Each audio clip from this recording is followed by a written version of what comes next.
The morning was peaceful. The sky above Earth was a bright blue, and people were going to work. Children were laughing on their way to school, and the world seemed normal, just another ordinary day. But above the clouds something moved. At first, people thought they were planes or maybe satellites. Then someone looked closer and screamed. They weren't planes. They were ships. Giant silver ships, silent and shining, breaking through the atmosphere like falling stars. At first, the world celebrated. News channels showed the glowing ships, calling it first contact. People clapped, cried, waved flags. They thought humanity had finally found friends among the stars. But the smiles didn't last long. Within hours, every city sky turned dark. The ships blocked the sun. A voice came through every screen, every speaker, every radio. It wasn't human. The voice was deep, cold, echoing, as if made of metal. We are the Vahrin Empire. We have judged your kind. You are primitive, emotional, unfit for the stars. You will serve. No one understood at first. Then the lights went out. The ships opened fire. Flames filled the sky. Buildings fell, soldiers ran, and people screamed. Every defense system, every missile, every jet was useless. The alien beams cut through tanks like paper. In just 3 hours, the Earth fell silent. From the ashes, one man rose, Commander Adrian Cole, leader of the North Alliance defense. His base was destroyed, his family gone, his planet burning. But in his eyes there was something the Vahrin didn't understand. Rage. Cole ordered the last surviving pilots to fight. We hold this ground, he said, his voice breaking but firm. We show them what humans are made of. The humans launched their final strike, small fighter jets against massive alien warships. It was hopeless. But still they flew. Cole's squadron hit one alien ship, the explosion bright and beautiful. For a moment, humanity cheered. Then hundreds more ships appeared. Cole's radio went silent, one by one. His friends had gone. His plane is burning. As his jet fell toward the sea, he whispered, "You think we're weak. You have no idea what you've just done," he ejected, falling into the cold ocean. The last thing he saw was a burning sky and alien drones collecting survivors. Days passed. The invasion turned into occupation. The Vahrin moved across the world, taking humans as slaves. Factories rose where cities once stood. The aliens studied humans, called them biological tools. They saw no threat as only labor. Adrian Cole was captured. They took him to a transport ship, chaining him with hundreds of others. The air inside smelled of fear and metal. The aliens spoke their strange language, laughing, pointing. Cole watched quietly, memorizing their words, their faces. His eyes burned with quiet fury. When one alien officer mocked him, Cole stared right into its eyes and said slowly, in a voice that chilled the air, "You'll regret this. One day your sky will burn like ours." The officer just laughed and hit him. The ship flew away from Earth. Through the small window, Cole saw his planet, half covered in fire, half in smoke. He wanted to scream, but he stayed silent. He knew one thing: this wasn't the end. Humanity doesn't die easily. In the following weeks, millions of humans were taken to alien worlds. Some were forced to mine, some to clean, some to fight each other for alien entertainment. The Vahrin Empire ruled with cold perfection. They thought the war was over. But deep in the darkness of their prison ships, small sparks of rebellion began to form. Humans whispered to each other in the dark, "We'll get home. We'll rise again." Cole listened. He planned. He remembered every alien word, every weapon, every weakness. He didn't know how long it would take, years, maybe centuries, but he swore he would make them pay. Then one night during transport, his ship disappeared. Vanished from radar. The aliens searched, but there was no wreck, no signal, nothing. It was as if the entire ship, and Adrian Cole, had vanished into deep space. Some said he died. Some said he escaped. But among the human slaves, a whisper began to spread. The ghost of Earth still lives. The Vahrin laughed at the stories. To them, humans were weak animals, emotional, chaotic, harmless. But they didn't understand something very simple. When humans lose everything, they stop fearing anything. And when fear dies, monsters are born. That day when the Vahrin ships filled the Earth's sky, they believed they were conquering a small, harmless species. They didn't realize they had just awakened the most dangerous one in the galaxy. Humanity was down, but not destroyed. It was silent but not finished. And somewhere far from Earth in the darkness of space, Adrian Cole was waiting. 100 years had passed since the day the sky burned. Earth was gone, stripped, mined, and turned into a lifeless rock under the rule of the Vahrin Empire. Humanity was scattered across the galaxy like dust in the wind. No longer free, no longer remembered. The aliens called them servants, laborers, useful tools. But among the humans themselves they had another word: survivors. Far away on a dusty red planet named Thalon, the Vahrin ran a huge mining colony. Thousands of humans worked there, digging, lifting, obeying. Each wore a metal collar that shocked them if they slowed down.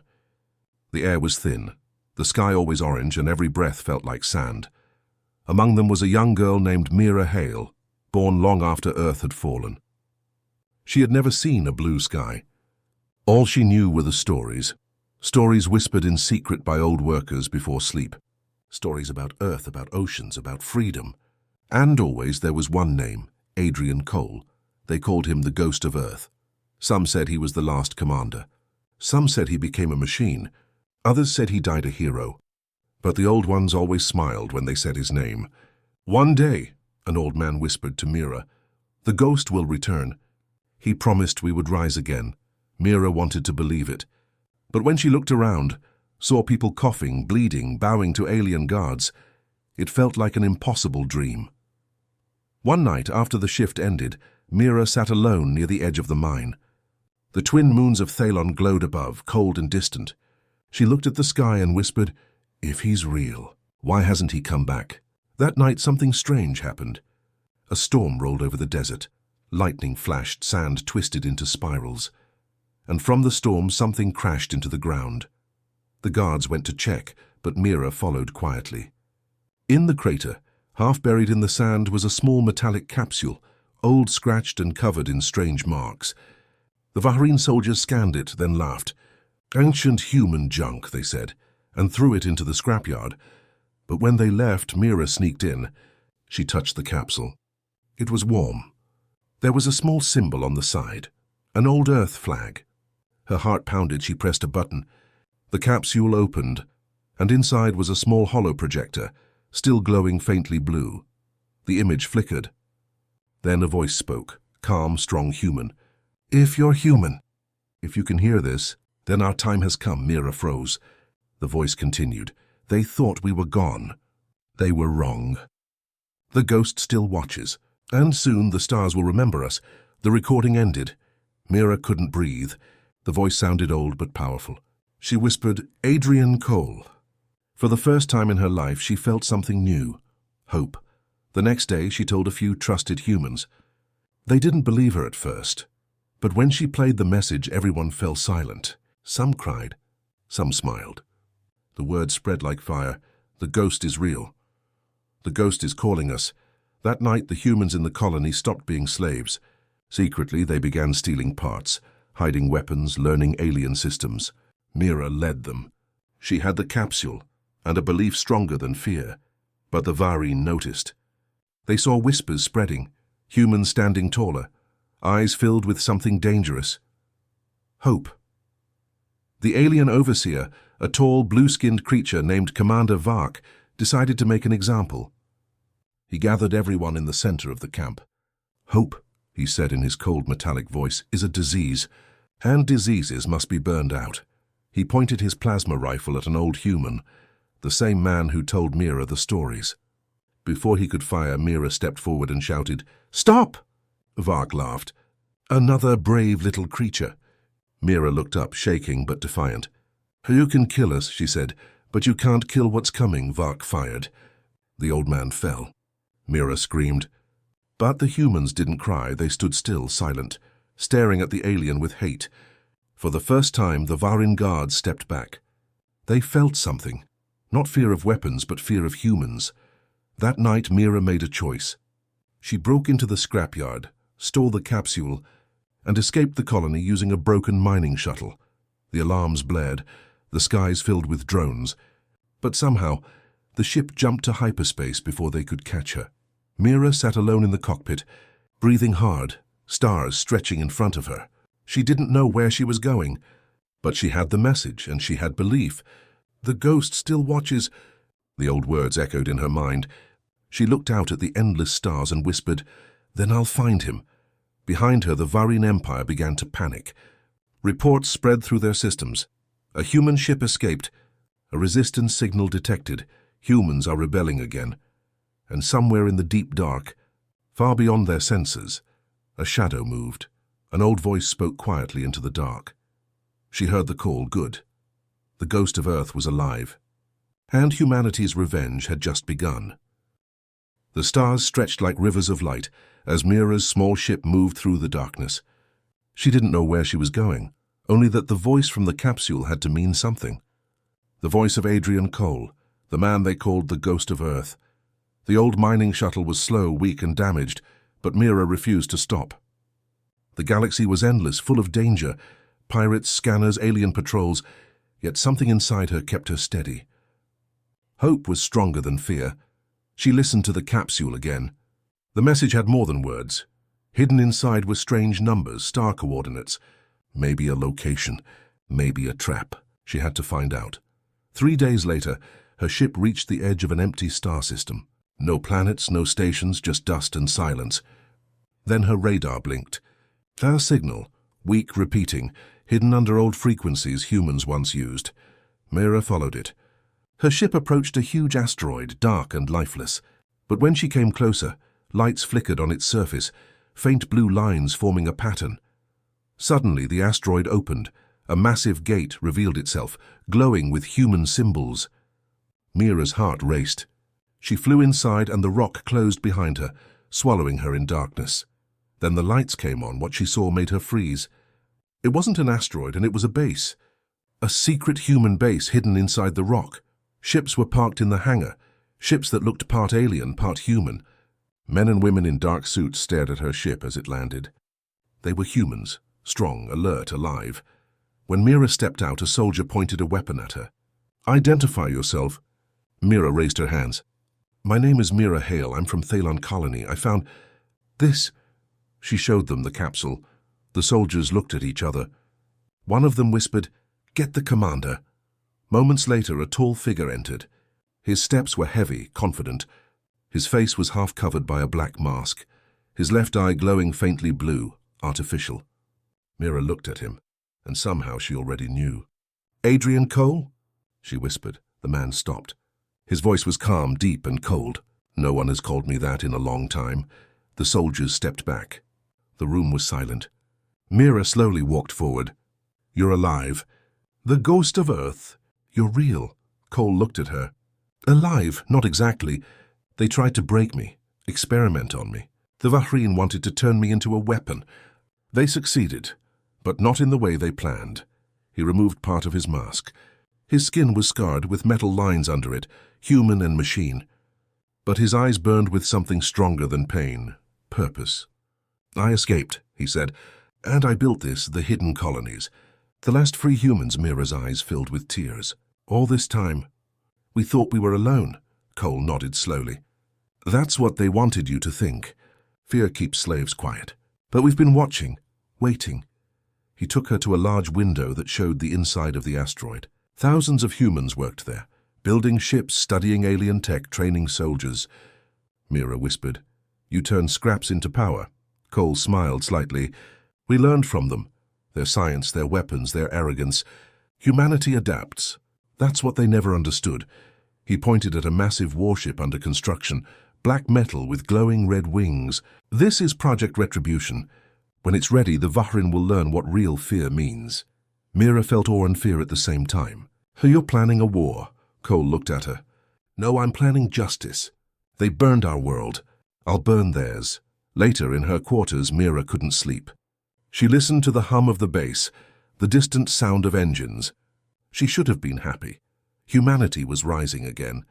But something about Cole's eyes scared her. There was no mercy there, only vengeance. The next day, Cole showed her the command center. Screens filled the walls, maps of alien territories, intercepted messages, secret reports. "Every move they make, we know," Cole said. "Every ship, every planet. We've studied them for 100 years. Mira looked at him. "And when you attack, what then?" He turned to her. "Then the galaxy will remember who we are." Suddenly, alarms went off. "Unidentified ship approaching," shouted a soldier. On the screen, a small alien patrol ship appeared near the asteroid gate. Cole's voice turned sharp. "Cloak the base. No transmissions." The alien ship scanned the area, and then it spoke through the comms. "This is Commander Vark of the Varin. We know humans hide here. Surrender or be destroyed." Mira froze. Vark, the same alien who killed her friend on Thalon. Cole's eyes narrowed. "He's the one who took Earth's children," he said quietly. "I know him." The room went silent. Cole turned to his crew. "No one fires. Let them come closer."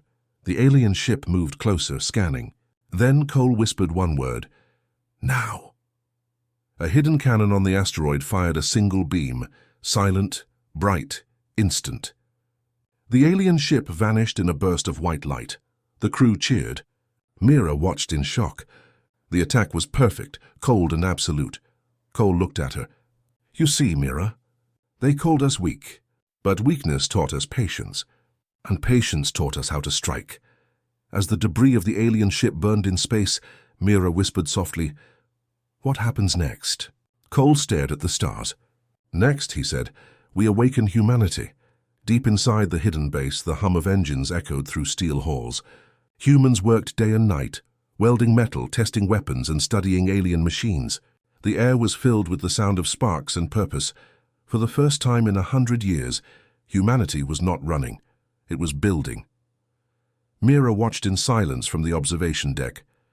Below her, engineers worked on something massive.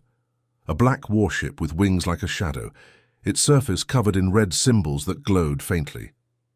It was both beautiful and terrifying. Cole stood beside her, his arms crossed. "We call it the Retribution Fleet," he said. "A gift to the galaxy from the people they called weak." Mira turned to him. "You built all this?" "Hidden from them." Cole nodded. "We use their own arrogance against them. The Vahrin believe humans can't think beyond emotion. They never imagined we could outsmart them. That mistake will end them." The command center buzzed with energy. Maps of alien worlds floated in holographic screens. Red dots marked Vahrin planets. Blue lights marked secret human outposts, hundreds of them. Everywhere in the galaxy, hidden human cells were waking up. They had been waiting for a signal, and now under Cole's command that signal had come. A young officer spoke up. "Commander, the colonies are ready. We can strike at any time." Cole's expression was hard. "No, not yet. We strike once, and it has to be enough to make the whole galaxy shake." He turned to the hologram of a massive Vahrin shipyard. "They took our world," he said quietly. "Let's take theirs." Mira felt both awe and fear. The humans were ready to fight, but their faces were not joyful. They were cold, determined, full of quiet hate. That night, she walked through the base, watching them work. Some of them sang old Earth songs. Others painted symbols, names of lost cities, and on the ships, London, Tokyo, Lahore, New York. It wasn't just an army. It was the memory of Earth reborn in steel. The next morning, Cole called Mira to the testing chamber. In the center of the room stood a weapon, long dark, humming with quiet power. "This," Cole said, "is the Black Sun Cannon, built from alien cores and human design. One shot can erase a ship from existence." Mira stared at it. "It's beautiful." "And terrifying," Cole smiled slightly. "That's what power looks like." He gave the order. The weapon charged. The lights dimmed, energy building like thunder. Then a beam of black light shot into space, striking a dead moon nearby. The moon cracked apart in silence, breaking into glowing fragments. Everyone in the room went still. They had just watched a planet die. Cole's voice was calm. "This is not war. This is balance," Mira whispered. "And what about mercy?" Cole turned his mechanical eye toward her. "Mercy?" he said. "Mercy was the first thing they took from us." Later that day, Cole gathered his people in the hangar. Thousands of humans stood under the lights, their faces lit by the glow of ships. Cole stepped forward, his voice echoing through the hall. 100 years ago, they came to our world. They called us animals. They burned our homes and took our children. They thought humanity was finished." He paused. The silence was heavy. "Look around you. Look at what they created. They made us stronger. They made us one, and now they will face what they feared the most. Humans who have nothing left to lose." The crowd roared. Mira watched him, part of her inspired, part of her afraid. There was power in his words, but also darkness. Revenge had become his faith. Hours later, in her quarters, Mira replayed the message from the capsule, the same voice, the same man, but younger, softer. "If you're human, then our time has come." She realized that the Cole from that message was different. He believed in hope. The Cole she saw now believed in destruction. Still, she couldn't turn away. He was the only one who had ever fought for their kind. The following week, the first test mission was launched. A small human ship, the Dawnfire, left the base under stealth. Its target, a remote Varin fuel station. Hours later, they received the signal, mission complete. Cole watched the feed. The alien station was gone. The explosion lit up space like a new sun. For the first time in galactic history, the Varin had been attacked, and they didn't even know who had done it. Cole's expression didn't change.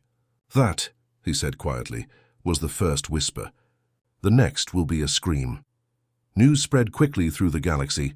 Varin commanders were confused, afraid. Rumors started, "The humans are back." Ear. The stars were silent, but something new was moving among them. Dark shapes drifted out of asteroid fields and forgotten moons, ships that carried no alien symbols, no empire flags. Their hulls were black as night, built from scavenged alien wreckage and human design. The Retribution fleet was awake. Commander Adrian Cole stood at the bridge of the flagship Erebus, watching space unfold before him. Below, hundreds of ships formed into formation, human ships. Every one of them named after something Earth had lost. The Liberty, the Giza, the Himalaya, the Amazon. Each name carried memory. Each name carried pain. Cole's voice came over the comms in steady, calm, cold. "We were the slaves of this galaxy. Now we are its judgment. The Varin believed we would never rise. Let's prove them wrong." His fleet moved toward its first real target, Varin Prime, the Empire's most defended industrial world. In the Varin capital, alarms screamed. Alien officers shouted orders. "Unknown fleet detected. Origin unregistered."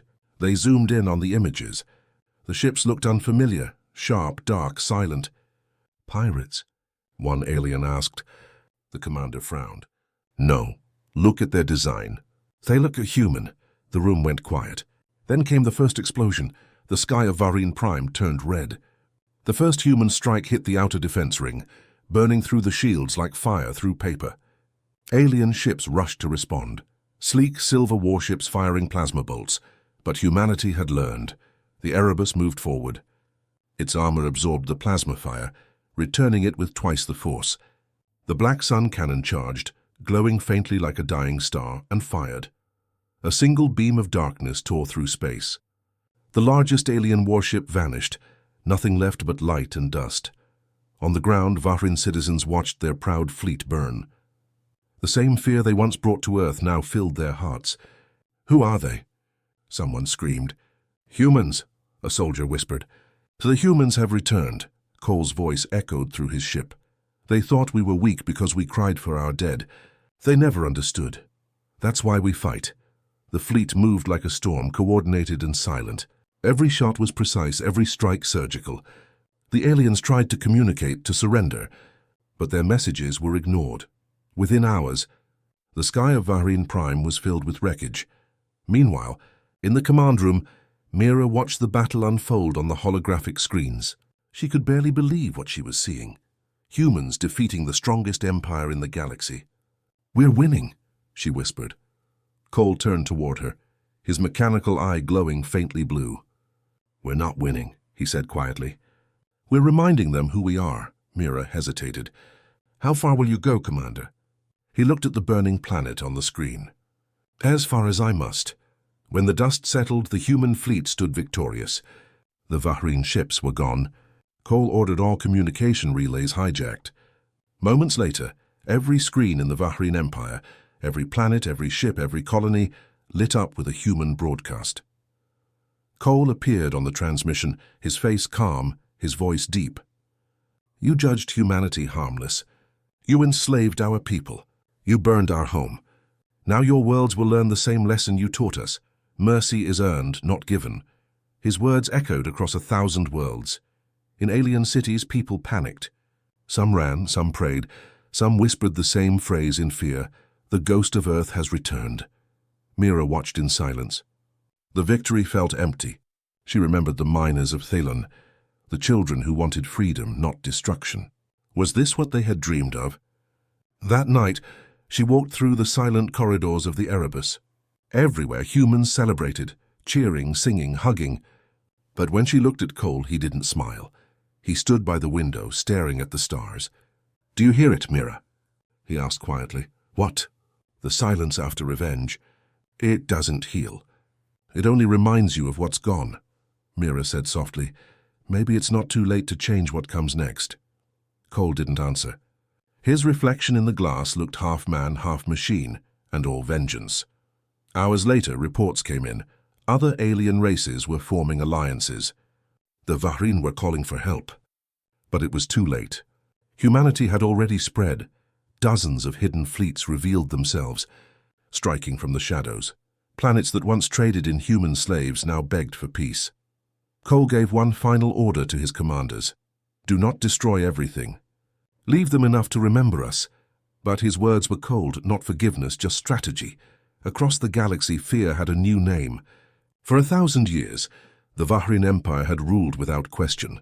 Now even their children whispered under their breath, "The humans are coming." In the quiet after the battle, Mira stood on the bridge alone. She looked at the stars, so bright, so endless, and wondered if they would ever shine without war again. Then a faint message came through the comms, an old signal, barely readable. She played it. A young man's voice full of hope. "If you're human, then our time has come." She closed her eyes. It had come, but at what cost? Behind her, Cole's reflection appeared again, silent, unblinking. And far beyond the ship, in the endless void, the galaxy trembled, because the humans had returned. And they were just getting started. The war had spread like fire. In only 3 months, 10 Vahrin worlds had fallen. Their fleets burned, their cities shattered, and their leaders begged for surrender. Everywhere the human ships passed, silence followed. The silence of fear. The Erebus moved through the ruins of another Vahrin planet, its black hull reflecting the fires below. Commander Adrian Cole stood on the bridge, watching the destruction without emotion. His mechanical eye glowed faintly blue as he listened to the reports. Resistance destroyed. Civilian centers evacuated. Planet secured. Cole gave a small nod. "Good. Leave nothing that can rebuild." The officers obeyed. No one dared to question him. No one, except Mira. Mira walked into the command deck, her face pale from what she had just seen. From orbit, she had watched the bombardment, entire cities erased in seconds. She stood in front of Cole. "You said we were fighting for freedom," she said quietly. "Not for this." Cole turned toward her. His voice was calm, cold. "Freedom is not given, Mira, it's taken." "They took ours. Now we take everything from them." Mira shook her head. "They've lost. Look at them. They're begging for mercy. They have children down there." Cole's gaze didn't change. "So did we." The room went silent. The only sound was the soft hum of the ship's engines. Later, Mira went to the lower decks, where rescued civilians, both human and alien, were kept. Some of the aliens were terrified, others injured. A small Vahrin child hid behind a crate, shaking. Mira knelt beside her, offering water. The girl looked up, her silver eyes wide with fear. "Please," she whispered, "don't hurt us." Mira froze. The voice reminded her of herself, scared, helpless, human. She gently smiled. "I won't. You're safe now." At that moment, she realized the truth. Vengeance was changing them. Humanity wasn't saving itself. It was becoming the very monster it hated. That night, Mira entered Cole's private chamber. The lights were dim, the room filled with old Earth relics, a cracked flag, a piece of Earth soil sealed in glass, a photograph of blue oceans. Cole stood by the window, looking at the stars. "You shouldn't be here," he said without turning. "I need to talk to you," Mira said. "We're killing innocents." Cole's reflection in the glass didn't move. "There are no innocents among them," he said. "Every one of them stood by while we burned. Some of them weren't even alive when Earth fell," Mira shouted. "You're punishing children for the crimes of their ancestors." Cole turned slowly. his half-metal face glowing in the dim light. "Do you think mercy will save us? Do you think they'll ever forgive us if we stop now?" "Then what are we becoming?" she asked, her voice trembling. He stepped closer. "We are what they made us." The next morning, the Erebus received a transmission from the Vahrin Council, the few leaders who were still alive. "This is Councillor Dren of the Vahrin Empire. We surrender. We offer full withdrawal from all human colonies. Please stop the attacks." Cole watched the message play. His jaw tightened. "A lie," he said. "They're buying time." Mira stepped forward. "You don't know that. Let them surrender. This is your chance to end it." Cole stared at her for a long time. His voice dropped to a whisper. "End it? No, this only ends when they understand." "Understand what?" "Fear." Hours later, the Erebus entered orbit above the Vahrin homeworld, the heart of their empire. Billions lived below, soldiers, workers, families. Cole looked at the planet and gave the order, "Prepare the Black Sun cannon." The officers hesitated. One of them, a young woman, spoke quietly. "Sir, there are civilians." Cole's eyes flashed. "So are we." Mira stepped forward, desperate. "Don't do this. You'll kill billions." Cole turned to her. "Billions died on Earth. This is balance," Mira's voice broke. "No, this is madness." But the order was already given. The weapon charged, the ship trembling from the energy. Mira watched helplessly as the beam of black light formed, bright, silent, unstoppable. At the last moment, she ran to the control console and pulled a safety lock, diverting the power. The beam flickered and then shut down. Cole turned sharply. "What did you do?" Mira shouted, "I saved us from becoming monsters." For a moment, neither of them moved. The room was silent except for the fading hum of the weapon. Then Cole's voice dropped to a dangerous whisper. "You betrayed me." "No," Mira said. "I saved humanity." The prison cell was cold and silent. Mira sat on the metal floor, her wrists bound, her mind racing. Outside, she could hear the deep, thunder-like hum of the Erebus charging its Black Sun cannon again. She knew what that sound meant. Billions of lives below the ship, about to vanish. And the man she once called Commander was now the one giving the order. Commander Adrian Cole stood alone on the bridge. The stars reflected in his one human eye, while his mechanical one glowed blue like a dying flame. Around him the crew waited for his command, tense, afraid. "Target locked," the weapons officer said quietly. "Black Sun cannon at 90% charge." Cole looked at the planet below, Vahrin Prime, homeworld of the empire that once ruled them all. The city lights sparkled like jewels. He remembered when Earth looked like that, before it turned to ash. He closed his eyes. The screams of the past still echoed in his mind. The cries of children, the fire in the sky, the silence after. "Fire on my mark," he said softly. Down in the prison bay, Mira struggled against her restraints. A young guard stood by the door, human, maybe 20 years old. His name tag read Ren. He looked nervous, shifting from foot to foot. "Please," Mira whispered, "you don't have to do this." "Orders are orders," Ren said, but his voice shook. "Do you think this is what we fought for? Burning whole worlds, killing children?"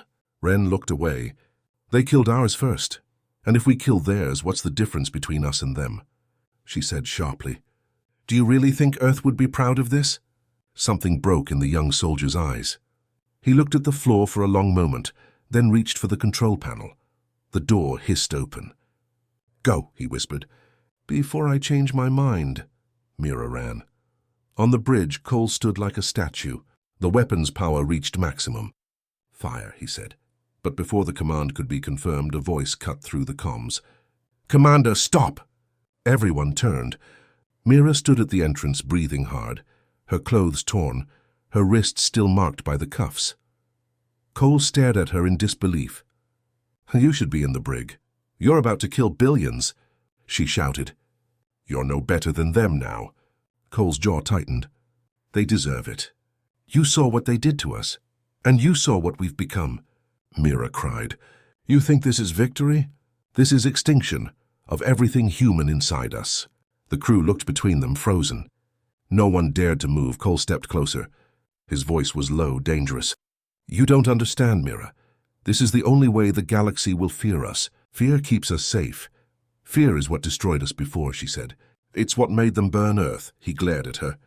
You think mercy will rebuild our home? No, she said softly. But hate won't either. For a moment, Cole's human eyes softened. The memory of Earth's blue oceans flashed before him. Then the cold light returned. It's too late, he said. Fire the weapon. The officer's hands trembled over the controls.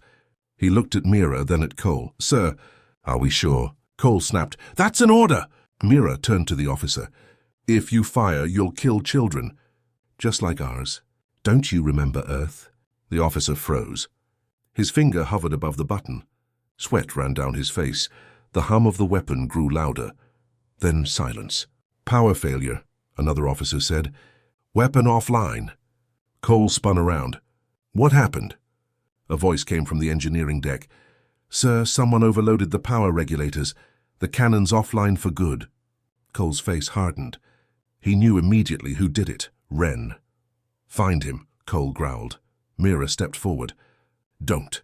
He did what you couldn't. He remembered humanity. Cole's mechanical hand clenched into a fist. Sparks flickered in his cybernetic arm. You think I forgot humanity? He whispered. I am humanity. No, Mira said quietly. You're what's left when humanity dies. The bridge fell silent. For a long moment, only the sound of alarms filled the air. Then Cole turned away from her, his shoulders heavy. You think mercy will save them, Mira? It won't. They'll come back one day. They'll rebuild, and they'll hunt us again. Mira stepped beside him, her voice gentle now. Then let them. Let them see we were better. There we chose not to become monsters. Cole stared at the burning planet one last time.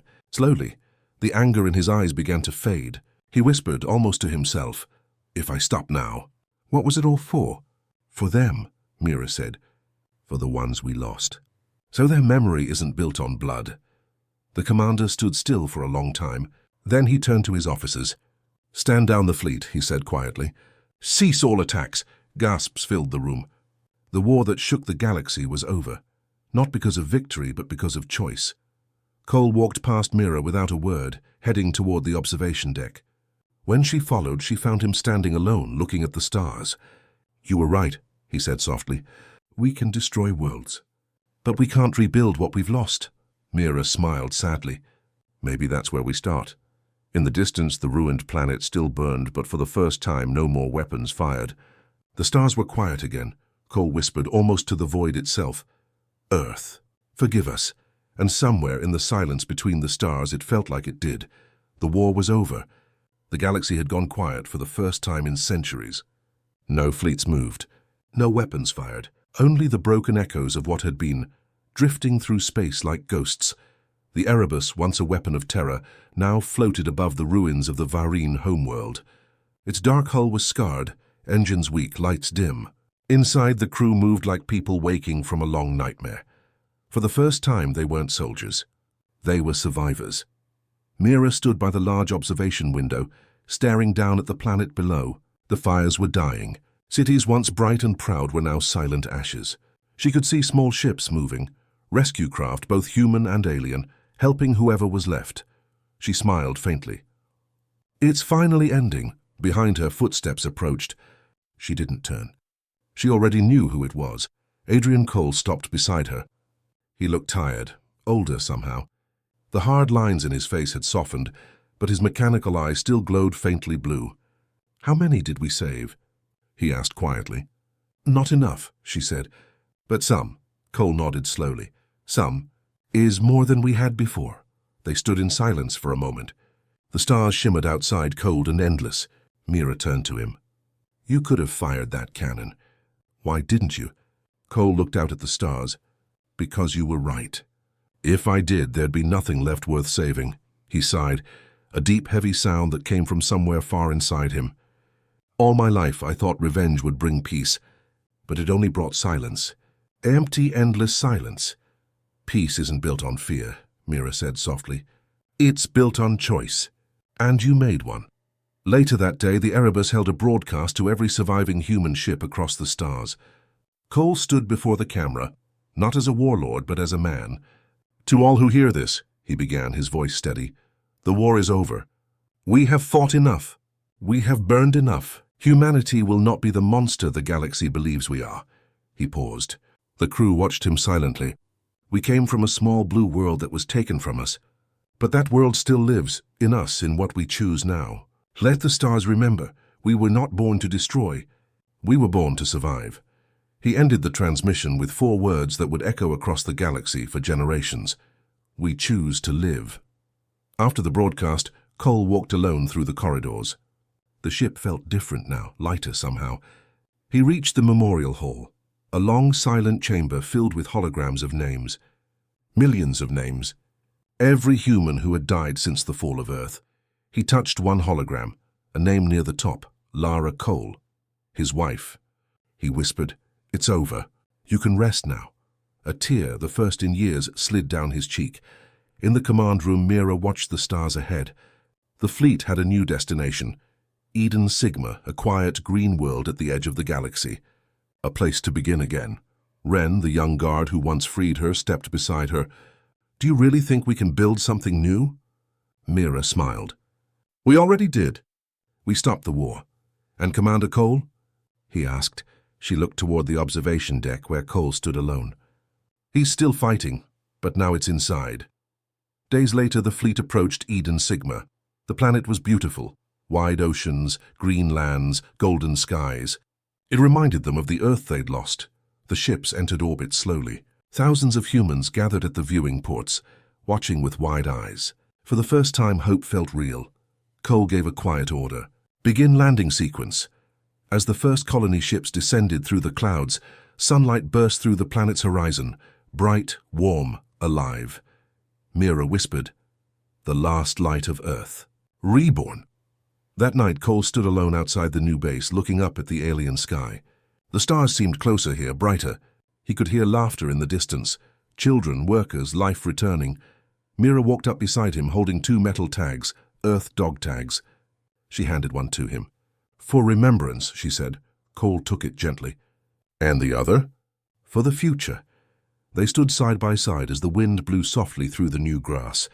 Above them, the stars shimmered, silent witnesses to humanity's rebirth. Then, far above in orbit, a faint signal blinked, an ancient distress beacon from deep space.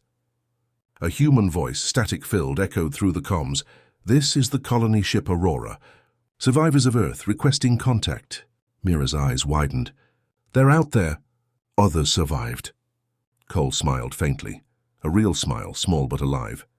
"Then our story isn't over.